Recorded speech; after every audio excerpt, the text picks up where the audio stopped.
22 अप्रैल को पहलगाम हमला होता है। On 22nd April, at least 26 people were killed and many injured after terrorists opened fire on tourists in Jammu and Kashmir. कैसे 5 terrorist ऐसे हमला कर गए और हमारी सिक्योरिटी एजेंसीज कुछ नहीं कर पाई? पर उन्होंने बस हिंदुओं को ही क्यों टारगेट किया? उसने बोला कि ये शायद मुस्लिम नहीं है, उसने उसको गोली मार दी। जिन्होंने ये हमला किया है उन आतंकियों को उनकी कल्पना से भी बड़ी सजा मिलेगी। अब इसके बाद क्या एक्शन लिया इंडिया ने? The Indus Waters Treaty of 1960 will be held in abeyance with immediate effect until Pakistan credibly and irrevocably abjures its support for cross-border terrorism. क्यों टूरिस्ट को ही टारगेट बनाया गया और कैसे इंडिया रिवेंज की तैयारी कर रहा है? टेररिस्ट ने पहलगाम ही क्यों चूज किया? पहलगाम की बैसरान वैली, जो कि मिनी स्विट्जरलैंड के नाम से फेमस है, गर्मी की धूप हरी घास पर चमक रही थी। टूरिस्ट चिल कर रहे थे, कुछ लोग घोड़े की सवारी कर रहे थे तो कुछ बस पेड़ के नीचे रिलैक्स कर रहे थे। और फिर अचानक से 5 टेररिस्ट आर्मी की ड्रेस में जंगल से निकल कर आए और उन्होंने फायरिंग स्टार्ट कर दी, जिसमें कम से कम 26 लोग अपनी जान खो बैठे हैं और ये सभी आदमी थे और इसमें से 24 लोग हिंदू थे। देखो, कश्मीर में आतंकवादी हमले की कहानियां कोई नई नहीं है, पर यह अटैक टूरिस्ट पे हुआ है, जो कि कश्मीर की इकोनॉमी में सबसे बड़ा कंट्रीब्यूट करते हैं। और आज तक आतंकवादियों ने टूरिस्ट पर कश्मीर में इतना बड़ा हमला कभी नहीं किया। यह अटैक क्या दिखाना चाहता है? नमस्कार, मेरा नाम है रानी जोशी और आप देख रहे हैं Atul speaks.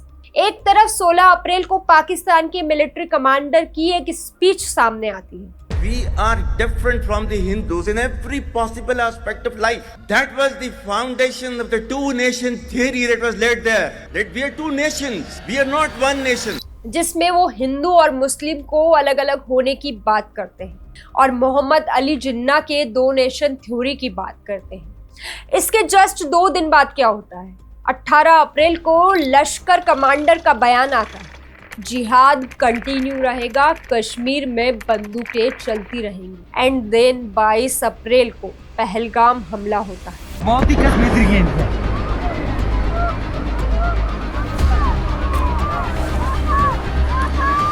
Only on the basis of Hindu Muslim लोगों के गवर्नमेंट प्रूफ चेक किए गए, पता किया गया और उन्हें कलमा पढ़ाया गया। और ह्यूमैनिटी तो तब गिर चुकी थी जब कुछ लोगों के बैंक तक उतरवा दिए गए और जब उनकी वाइफ ने बोला कि हमारे हस्बैंड के साथ हमें भी मार दो, कहने लगे तुम सब ये बात पीएम मोदी तक पहुंचाना, इसलिए तुम्हें जिंदा छोड़ रहे हैं। मैंने उसे बोला मुझे भी मारो, तो उसने हमें नहीं मारा, उसने बोला मोदी को बोलो। सुबह के शांत पेट्रोल से लेके पहली गोली तक, जिसने सारी खामोशी को तोड़ दिया। कैसे 5 टेररिस्ट ने अपनी चाल चली? क्यों टूरिस्ट को ही टारगेट बनाया गया और ये हमला पहलगाम में ही क्यों हुआ? और कैसे इंडिया और पाक के बीच एक डिप्लोमेटिक आंख भड़क उठी और कैसे इंडिया रिवेंज की तैयारी कर रहा है, सब जानेंगे इस वीडियो में। कश्मीर का इंसर्जेंसी का इतिहास काफी पुराना है, पर एक चीज जो रिलेटिवली रेयर थी, डायरेक्ट अटैक्स ऑन टूरिस्ट। अप्रैल 22, 2025 का ये अटैक पिछले 2 दशकों का सबसे डेडली असॉल्ट था टूरिस्ट के ऊपर। 2000 में नुनवान बेस कैंप मैस्केयर, जहां 32 लोग मारे गए थे, अनमैरिड हिंदू पिलग्रिम्स, मुस्लिम शॉपकीपर्स और सिक्योरिटी ऑफिसर्स। फिर 2017 अमरनाथ यात्रा तो आप कैसे भूल जाएंगे। पिलग्रिम्स पे एक और हमला, गुजरात की कुछ महिलाएं थी जिनमें से 8 लोग गोली का निशाना बने और 19 इंजर्ड हुए। पहले समझते हैं कि टेररिस्ट ने पहलगाम ही क्यों चूज किया। अगर आप कभी कश्मीर घूमने गए हैं तो वहां आपको 3 जगह जरूर दिखाई जाती है। पहली है सोनमर्ग, दूसरी है गुलमर्ग और तीसरी है पहलगाम। सोनमर्ग और गुलमर्ग में बर्फ काफी होती है तो वहां वैसी एक्टिविटीज होती है, पर पहलगाम में हरियाली होती है। पहलगाम जस्ट 5 किलोमीटर ट्रैकिंग करके पहुंचते हैं। बैसरान वैली, जो मिनी स्विट्जरलैंड भी माना जाता है, क्योंकि ये बहुत खूबसूरत और इसके आसपास वैलीज होती है। इसको चूज करने के सबसे बड़े 3 रीजन थे। पहला, ये काफी कट ऑफ वाला एरिया था जहां आसपास सेफ्टी नहीं थी और इजीली आर्मी नहीं पहुंच सकती थी, क्योंकि इसका रास्ता सीधा नहीं था, तो या तो आप चल करके पहुंचते हैं या हेलीकॉप्टर से। दोनों सिचुएशन में टेररिस्ट को काफी टाइम मिलता था अटैक करके भागने में। दूसरा, टूरिस्ट वाइज भी ये काफी अच्छी जगह थी जहां काफी लोग थे, वहां सेफ्टी नहीं थी, लेकिन ये इंटेल सेफ्टी वाला किसी ने लीक किया या हमारी सिक्योरिटी एजेंसी से मिस हुआ, वो ही बता पाएंगे। तीसरा सबसे बड़ा रीजन रहा, अगर आपको पता हो तो अमरनाथ का रास्ता भी वहां से होके जाता है, तो ये हिंदुओं को डराने के लिए भी ये बेस्ट जगह थी, क्योंकि अमरनाथ यात्रा जुलाई में स्टार्ट होगी। पहलगाम से नियरेस्ट हॉस्पिटल 50 किलोमीटर दूर है। हाँ, ये सही सुना आपने, 50 किलोमीटर दूर। इसलिए जिन लोगों की हालत नाजुक थी उनका ऑपरेशन भी टाइम पे नहीं करवा पाए। और टूरिस्ट को अटैक करने से कश्मीर की टूरिज्म पे फर्क पड़ेगा और लोगों की आमदनी कम होगी। इसमें हमारा जो रोजगार चलता था बिल्कुल भी नहीं होगा। तो ज्यादा लोग टेररिस्ट ग्रुप में मिलेंगे, क्योंकि जब से आर्टिकल 370 हटा है, पाकिस्तान के साथ से कश्मीर निकलना शुरू हो गया है। पर उन्होंने बस हिंदुओं को ही क्यों टारगेट किया? पहला, पाकिस्तान अभी भी कश्मीर की फिराक में है। उनके आर्मी चीफ ने 16 अप्रैल को कश्मीर को पाकिस्तान का इम्पोर्टेंट पार्ट बताया था। On Kashmir is absolutely clear. It was our jugular vein. It is our jugular vein. We will not forget it, and we will not leave our Kashmiri brethren against the Indian occupation. And we have fought 3 wars for Kashmir. दूसरा, पाकिस्तान खुद भी internally काफी struggle कर रहा था। बलूचिस्तान से काफी विरोध फेस कर रहा था, इकोनॉमी डाउन है और अभी उनको गवर्नमेंट और मिलिट्री दोनों की हालत बिल्कुल ठीक नहीं है। तो ये अटैक लोगों का ध्यान इंडिया वर्सेस पाकिस्तान पे खींचने का तरीका है।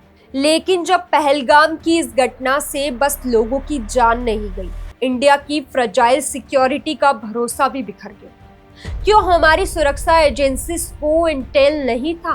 क्या हम इंडिया में सेफ भी हैं? कैसे 5 टेररिस्ट ऐसे हमला कर गए और हमारी सिक्योरिटी एजेंसीज कुछ नहीं कर पाई? इन सब सवालों का जवाब सरकार से आना जरूरी है, क्योंकि उन्होंने ही कश्मीर को सेफ बोला था। तो फिर ऐसे अटैक कैसे होंगे? अटैक का मेन मकसद था मैक्सिमम इकोनॉमिक और साइकोलॉजिकल डैमेज करना, लोगों के दिमाग में डर बैठाना और कश्मीर की पीसफुल इमेज को तोड़ना। स्टडीज ने दिखाया है कि जब भी किसी टूरिस्ट हॉटस्पॉट पे ऐसा कुछ होता है, लोकल इकोनॉमी का 30-40% का लॉस हो जाता है। कश्मीर की टूरिज्म इंडस्ट्री जो 2024 में 4000 करोड़ कमा रही थी, एक ऐसे अटैक के बाद महीनों तक डूब जाती है। बैसरान वैली में वो एक पिक्चर परफेक्ट सुबह थी। फैमिलीज सनशाइन में मजे ले रहे थे, बैकपैकर्स रोड साइड स्टॉल्स पे चाय पी रहे थे और लोकल पोनी ऑपरेटर्स नए टूरिस्ट को 5.5 किलोमीटर का ट्रैक करा रहे थे। 10 बजे तक मेन पिकनिक स्पॉट्स भर गए थे और सबसे शॉकिंग बात यह है कि 2000 से ज्यादा टूरिस्ट के बीच में कोई भी आर्म फोर्स नहीं थी। पीछे पहलगाम के एक छोटे से कंट्रोल रूम में रेडियो पे बस रूटीन चेकर चल रहा था। ना कोई आम्बर अलर्ट था, ना fresh Intel on militant movement. Morning briefing बस ये बोल रही थी 3 लो। रिकॉर्ड्स के हिसाब से सिर्फ 2 मिनिमल चेक पॉइंट्स एक्टिव थे और दोनों 5 किलोमीटर से भी दूर थे। पूरा टूरिस्ट कॉरिडोर एकदम अनपेट्रोल्ड और जब तक पहला डिस्ट्रेस कॉल आया दोपहर के 1:45 का, तब तक मिलिटेंट्स ने अपना पूरा प्लान सेट कर दिया। और क्योंकि ये ट्रेल्स इतनी नैरो थी कि गाड़ी भी नहीं जा सकती, सीआरपीएफ यूनिट्स को भी वहां तक चलकर जाने में 30 से 40 मिनट लगते हैं और बस इतना वक्त काफी था एक केयरफुली प्लान्ड हमले के लिए बिना किसी चैलेंज के। कोई नहीं आया वहाँ पे 1.5 घंटा, वो जिंदा था तब तक कोई नहीं आया वहाँ पे। अगर कोई आर्मी होती तो मेरे को बच सकता था, कोई नहीं आया वहाँ पे, कोई नहीं आया। अटैक कैसे हुआ? 22 अप्रैल दोपहर 1:45 का वक्त। बैसरान के घने पेड़ों के बीच से 5 आतंकवादी आर्मी ड्रेसेस में निकले और टूरिस्ट पर गोलियां बरसानी शुरू कर दी। ऑथोराइट्स के मुताबिक 2 अटैकर्स पाकिस्तानी नेशनल्स थे। उनके हाथ में AK-47 और M4 कार्बिन्स, ऐसे वेपन्स जो हाई स्पीड और हाई वॉल्यूम फायरिंग के लिए बने होते हैं। सिर्फ 10 सेकंड के अंदर पहला अटैक हुआ। गोलियों की बारिश जैसे लोगों पर टूट पड़ी। सब लोग जान बचाने के लिए कैंप्स और पोनी कार्ट्स के पीछे छुपे। टेररिस्ट ने सिर्फ हिंदूज को ही टारगेट किया। उन्होंने उन्हें कह दिया था कि कलमा पढ़ के दिखाइए, और अगर कोई जवाब नहीं देता तो उनसे पैंट्स खोलने को कहा, ताकि वो ये चेक कर सके कि वो मुस्लिम है या नहीं, और सीधा गोली मार देते। और फिर सिर्फ कुछ मिनट्स के अंदर अटैकर्स ने अपनी सारी गोलियां खाली कर दी और जंगल की तरफ भाग गए। अटैक के लगभग 1 घंटे बाद दोपहर 2:45 पर पुलिस कंट्रोल रूम को पहला डिस्ट्रेस कॉल मिला। पुलिस और CRPF के 45 जवान तुरंत भागे। हमले की जगह तक पहुंचने के लिए कोई सीधा रोड नहीं था। जवानों को पहले 2.5 किलोमीटर ATV से और मडी ट्रेल पे दौड़कर जाना पड़ा। पहलगाम के CRPF क्विक एक्शन टीम सबसे पहले साइट पे पहुंचा। उन्होंने 3 इंजर्ड टूरिस्ट को ढूंढा जो डर के मारे छुपे हुए थे, और तुरंत फर्स्ट एड की।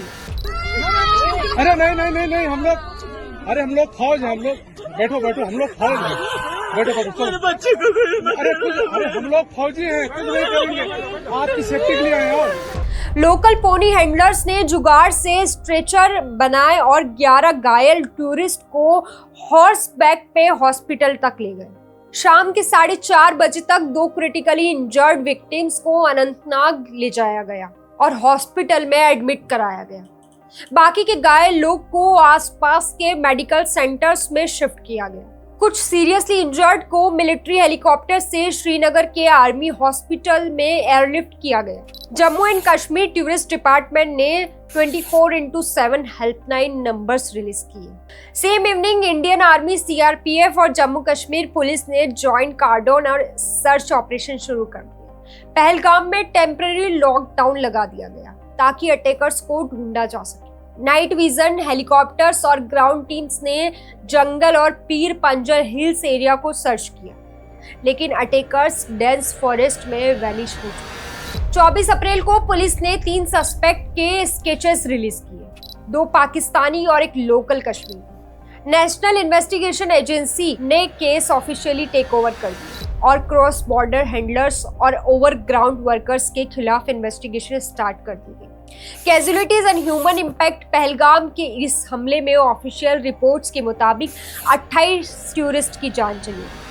ये कश्मीर के सिविल पॉपुलेशन पर पिछले 20 सालों का सबसे बड़ा अटैक था। 17 लोग घायल हुए, इनमें 26 में से 25 हमारे भारत के थे और 1 नेपाल से। सुदीप न्यूपाने 34 साल के बुटवाल नेपाल के रहने वाले। उनकी माँ भी सीरियसली इंजर्ड है और अभी भी ICU में है। वो लोग जो यहाँ सुकून ढूंढने आए थे, मौत के सामने खुद को पाया। इस बीच एक कहानी है जो कभी नहीं भूल सकते। लोकल गाइड नजाकत अहमद शाह, जिन्होंने अपनी जान की परवाह किए बिना 11 टूरिस्ट की जान बचाई और सेफ निकाला, लेकिन इस प्रोसेस में अपने खुद के कजिन को खो दिया। सुदीप बुटवाल नेपाल से जो आए थे, रिया शर्मा 29 साल पुणे इंडिया, और ऐसे ही सबके नाम और हैं। हर एक नाम के पीछे एक कहानी थी, हर एक सफर यही पहलगाम में रुक गया। अब आपने ये तो समझा कि हमला कैसे हुआ, कहाँ हुआ और कितने लोग मरे। अब इसके बाद क्या एक्शन लिया इंडिया ने? इंडिया ने इंडस वाटर ट्रीटी को सस्पेंड कर दिया। इंडस वाटर ट्रीटी 1960 में साइन हुई, जिसमें इंडिया और पाकिस्तान के बीच पानी का डिस्ट्रीब्यूशन हुआ, जिसमें पाकिस्तान को इंडस, झेलम और चिनाब रिवर्स का कंट्रोल मिला था और इंडिया को रवि, बीस, सतलेज। इस ट्रीटी के अनुसार 80% पानी पाकिस्तान को और 20% इंडिया को मिला, और ये जवाहरलाल नेहरू का वन ऑफ द ब्लंडर था। 1965, 1971, 1999, 2008 Mumbai attack and Pulwama attack, कभी भी इस ट्रीटी को सस्पेंड नहीं किया गया। लेकिन अब पाकिस्तान को सबक सिखाने के लिए इंडिया गवर्नमेंट को ये स्टेप लेना ही पड़ा। इसके साथ ही इंडिया के जल शक्ति मिनिस्टर CR पाटिल ने कहा कि not even a drop of water will go to Pakistan. इस ट्रीटी का सस्पेंड होने से पाकिस्तान की GDP और एग्रीकल्चर दोनों पे नेगेटिव इम्पैक्ट पड़ेगा। पाकिस्तान ने इसके रिस्पॉन्स में इसको एक्ट ऑफ वार की धमकी दी। इंडिया ने पाकिस्तान वीजा सस्पेंड कर दिया और पाकिस्तान डिप्लोमेट्स को 48 घंटे में पाकिस्तान जाने को कहा गया था। इसके जवाब में पाकिस्तान ने भी इंडिया वीजा सस्पेंड कर दिया। अटारी वाघा बॉर्डर भी क्लोज कर दिया गया है। जो वाघा बॉर्डर है उसको क्लोज किया जा रहा है। इंडियन नेशनल्स 48 घंटे के अंदर पाकिस्तान छोड़ दें और वापस चले जाएं। पाकिस्तान ने अपने एयर स्पेस इंडिया एयरलाइंस के लिए क्लोज कर दिए हैं, जिसकी वजह से इंडिया को ज्यादा लंबा रूट लेना पड़ रहा है, जो कि एक्सपेंसिव है और फ्लाइट्स की कॉस्ट भी बढ़ गई है। रिपोर्ट्स के अनुसार पाकिस्तान बेस्ड टेरर ग्रुप लश्कर ए तैयबा के एक शेडो ग्रुप ने इसकी रिस्पॉन्सिबिलिटी ली है और इसका रीजन ये बताया है कि कश्मीर में आउटसाइडर्स की संख्या बढ़ रही थी आफ्टर रिवोकेशन ऑफ 370 और उसके लिए उन्होंने हमला किया। लेकिन कुछ समय बाद टीआरएफ ने अपनी ऑफिशियल वेबसाइट पे पहलगाम में अटैक में इन्वॉल्वमेंट होने से मना किया है। तो दोस्तों आज के लिए बस इतना ही। 22 अप्रैल 2025 पहलगाम के बेसरान वैली में 5 मिलिटेंट्स ने हमारे टूरिस्ट पे अटैक किए। 26 लोग अपनी जान गंवा बैठे। ये सिर्फ एक अटैक नहीं था, ये एक असॉल्ट था हमारे पीस पे, हमारी टूरिज्म इंडस्ट्री पे और हमारे सेंस ऑफ सेफ्टी पे। अगर ब्रेकडाउन पसंद आया हो तो लाइक जरूर करना और ऐसे और डीप डाइव स्टोरीज के लिए चैनल को सब्सक्राइब करना मत भूलना। तब तक के लिए स्टे सेफ।